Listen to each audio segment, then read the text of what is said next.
해리포터 시리즈에서 중요하고 상당히 깊게 다루고 있는 주제가 있습니다. 바로 죽음에 대해서입니다.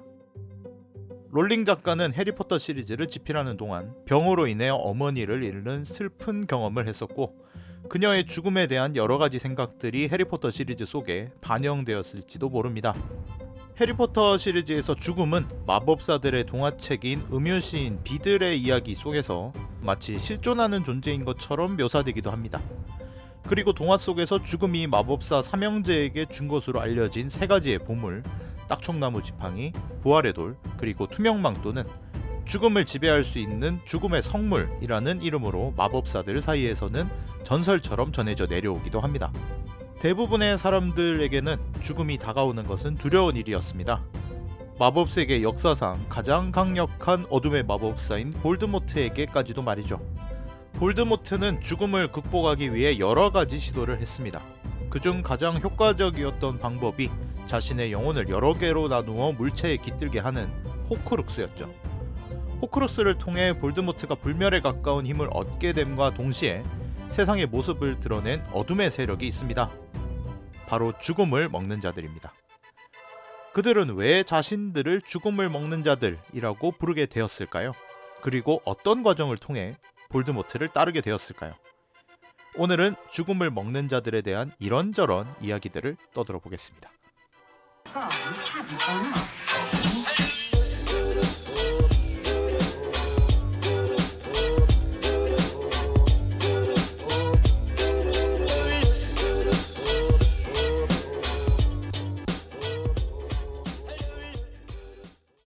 죽음을 먹는 자들은 해리포터 시리즈에 나오는 대표적인 어둠의 집단입니다.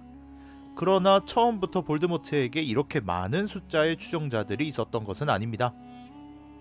기본적으로 볼드모트를 따르는 추종자들은 순혈주의 사상을 바탕으로 세력을 키워왔습니다. 볼드모트의 등장 이전에도 비슷한 사상을 가지고 활동한 집단이 있죠. 바로 그린델왈드와 그의 추종자들입니다. 당시 마법사에는 머글들의 마법사에 대한 박해들로 인해 머글과의 모든 교류를 중단하고 있던 시기였지만, 그린델왈드는 이에 반발하여 세계 곳곳에서 테러 활동과 함께 마법사회가 사회의 전면에 나설 것을 주장했습니다. 그리고 그 속에는 마법사의 혈통이 머글보다 우월하다는 순혈주의 사상이 밑바탕이 되어 있었죠. 하지만 알버스 덤블도어를 중심으로 한 여러 마법사들의 노력으로 인해 그린델왈드의 계획이 무산되면서 그린델왈드는 누멘가드에 수용되었고, 그를 따르던 추종자들도 흩어졌습니다. 이 과정의 이야기는 앞으로 진행될 신비한 동물사전 시리즈에서 더욱 자세하게 밝혀질 것으로 생각되니까 영화를 지켜보면 되겠네요. 그린델왈드를 따르던 추종자들은 어디론가 흩어져 버렸지만, 그린델왈드의 몰락과 함께 급부상한 인물이 있습니다. 바로 어둠의 마왕이라 불리던 볼드모트입니다. 볼드모트 또는 톰 리들로 알려진 이 인물은 순수혈통인 곤트 가문의 어머니와 머글 아버지 사이에서 태어난 혼혈 마법사입니다. 그럼에도 콧대 높은 순혈주의자들이 볼드모트를 주인이라 부르고 그를 따르게 된 이유는 볼드모트가 가진 강력한 어둠의 마법 능력 때문만은 아니었습니다. 볼드모트는 대표적인 순혈주의자이자 호그와트의 창립자인 살라자르 슬리데린의 후계자를 스스로 자처하며 나섰던 동시에 슬리데린의 능력이었던 파셀턴까지 보여줬습니다. 물론 따르지 않는 자들은 죽여버리겠다는 협박을 하기도 했지만요. 원래 톰 리들의 곁에는 발푸르기스 기사단이라고 불리는 집단이 있었습니다. 발푸르기스라는 이름은 아마도 중부, 북부 유럽에서 이루어지는 축제인 발푸르기스의 밤에서 따온 것이라 생각되는데, 이날은 보통 마법사들과 마녀들을 위한 날, 그리고 그들의 축제라고도 알려져 있습니다. 볼드모트와 그의 추종자들이 주장하던 마법사들이 세상을 지배하고 마법사들의 밤이 계속되게 하겠다는 그들의 의지를 담고 있는 이름이라고도 볼 수 있죠. 발푸르기스 기사단의 초기 구성원은 톰 리드를 포함한 슬리데린 학생들이었지만, 어둠의 마왕 볼드모트라는 이름이 세상에 점점 알려지면서 자신들이 누리고 있던 권력과 혜택을 놓치는 것이 두려웠던 마법세계의 기득권 세력들 중에서도 볼드모트를 따르는 이도 있었습니다. 물론 순혈주의 사상은 기본이고요. 그렇게 규모가 늘어난 볼드모트의 추종자들은 모든 인류의 소망인 죽음의 극복과 함께 죽음마저 집어 삼켜버리고 자신들의 힘으로 사용하겠다는 의지를 담아 스스로를 죽음을 먹는 자들이라고 부르게 되었습니다. 죽음을 먹는 자들의 왼쪽 팔에는 그들을 상징하는 문신이 그려져 있습니다. 해골의 입에서 뿜어져 나오는 뱀은 순혈주의와 살라자르 슬리데린을 상징함과 동시에 파셀마우스인 볼드모트를 뜻하는 것일 수도 있습니다. 영화와 소설에서 묘사된 바를 보면 이를 통해 죽음을 먹는 자들을 소집하는 용도로 사용되기도 했고, 라는 마법 주문을 통해 마치 별자리처럼 하늘에 나타나게 할 수도 있었습니다. 배트맨의 시그널이 떠오르기도 하죠. 죽음을 먹는 자들이 착용한 의상은 자신들의 신분과 모습을 가리는 용도로 생각됩니다. 먼저 검은 망토의 경우 스파르타의 예복을 연상시키기도 하고, 아랍 문화권의 아라베스크 문양에서 영감을 받은 것으로 생각되는 은빛 가면을 착용하고 있기도 하죠. 가면을 착용한 사람은 실제보다 더욱 대담해지고 과격한 행동을 하기 마련입니다. 실제로 누가 누구인지 구분조차 불가능했던 죽음을 먹는 자들은 적으로 간주된 사람들에게는 그 누구보다 잔혹했고, 각종 고문과 함께 용서받지 못할 저주 또한 서슴없이 사용했습니다. 결과적으로 볼드모트의 전성기에는 수많은 희생자들과 함께 볼드모트라는 이름은 마법세계의 모든 이들에게 말하는 것조차 두려운 존재가 되었습니다. 심지어 죽음을 먹는 자들은 볼드모트라는 단어에 추적 마법을 걸어놓는 경우도 있었다고 합니다. 그 이름을 함부로 입에 올릴 수 있는 사람은 볼드모트의 사상에 반대하는 세력들 뿐이었기 때문이죠.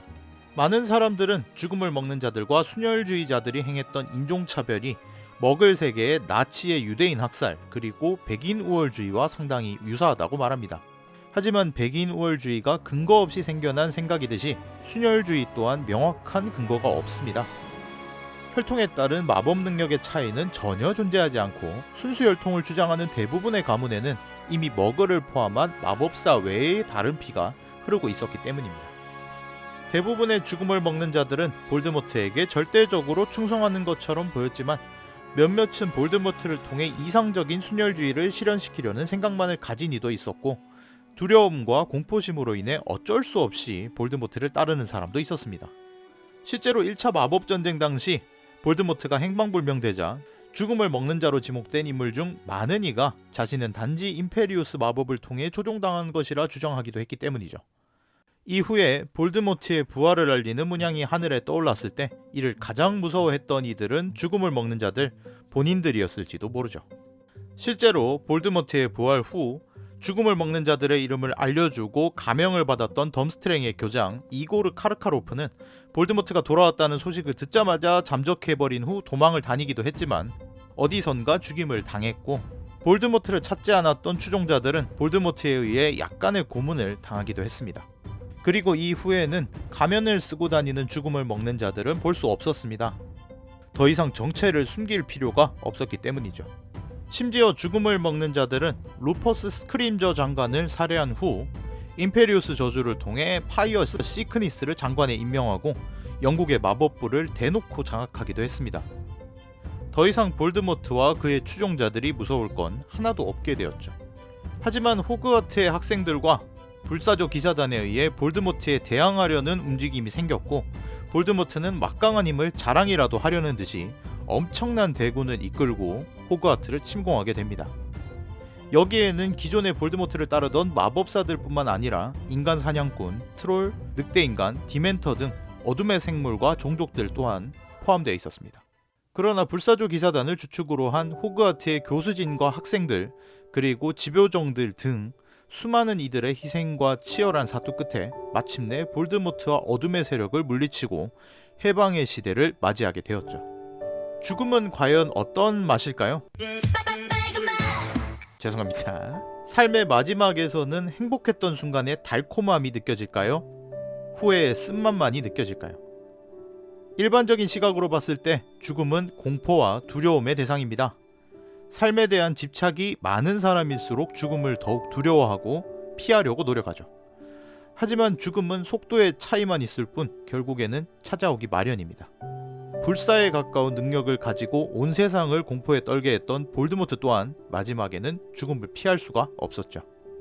음유시인 비들의 삼형제 이야기를 통해 얻을 수 있는 교훈도 마찬가지입니다.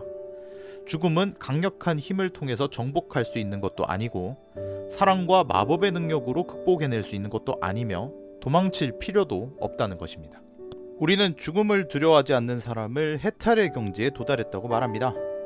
하지만 죽음을 두려워하지 않는다는 것은 죽음을 정복하려 들거나 거부하는 게 아니라 동반자이자 삶의 일부로 겸허히 받아들일 준비가 되어 있다는 것이겠죠. 그리고 이것이야말로 진정으로 죽음을 이해하고 지배하는 자라고 부를 수 있지 않을까 생각합니다. 제가 준비한 영상은 여기까지고요. 오늘 영상도 봐주셔서 감사하고 다음에 또 다른 영상으로 찾아뵙겠습니다. 영상이 재밌으셨다면 좋아요와 구독 부탁드립니다. 댓글도 사랑입니다.